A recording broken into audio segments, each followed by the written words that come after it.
but both were undoubtedly relieved that he might be out of the picture, unable to take what even Eric had to admit should rightfully belong to his cousin, considering she was the one who stuck around for the last 10 years.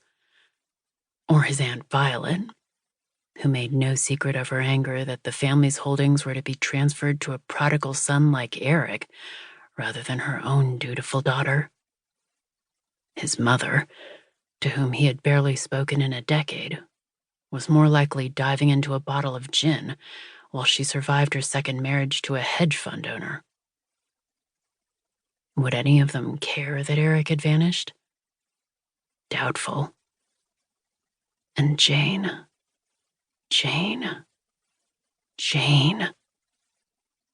Eric slumped to the floor, suddenly lightheaded. Jane's face, so perfect and imperfect at the same time, flashed again through his mind. She had looked almost alien in the white dress, simple but for the train that seemed to stretch miles.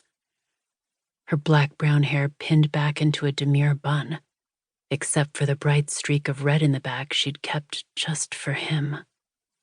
Her glasses were gone, the black nail polish replaced with clear, the dark makeup, the wild jewelry, all of it traded for the almost doll-like woman standing there, waiting for him.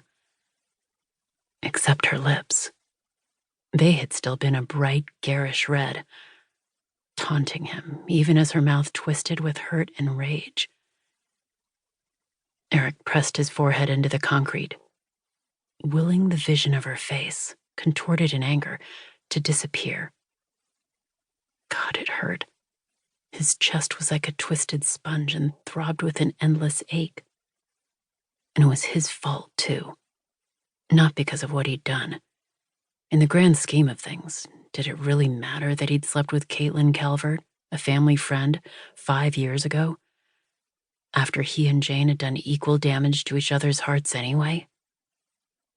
No, it wasn't that. It was the fact that he'd concealed it. That he'd kept it to himself with every dinner party, every event, every moment they'd shared with Caitlin over the past 6 months. He'd known, and he'd never told her. Just like he'd never told her about so many other things that filled him with regret. Like Janice.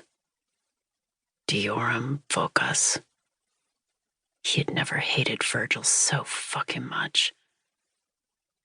The door to the room slammed open, and a light was flipped on, revealing to Eric for the first time something of his surroundings. Not that it did him much good.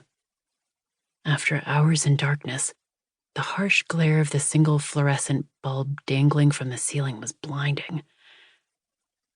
Eric felt rather like the men in Plato's cave, squinting with the pain of sudden sight. Except, of course, he hadn't escaped at all. He was still trapped. In the chair. A deep voice Eric recognized as Carson's sounded behind him, and Eric's eyes adjusted just in time to register 2 others. Jude, Carson's right-hand man, and an enormous bodyguard who had retrieved Eric from the church with Carson. The 2 lugged him roughly off the floor by his bound wrists and shoved him onto a seat in the middle of the room. It was an odd chair, with a stiff metal back and a large circle cut out of the seat. Rather like sitting on a toilet. Not uncomfortable, especially compared to hours on the floor, but still odd.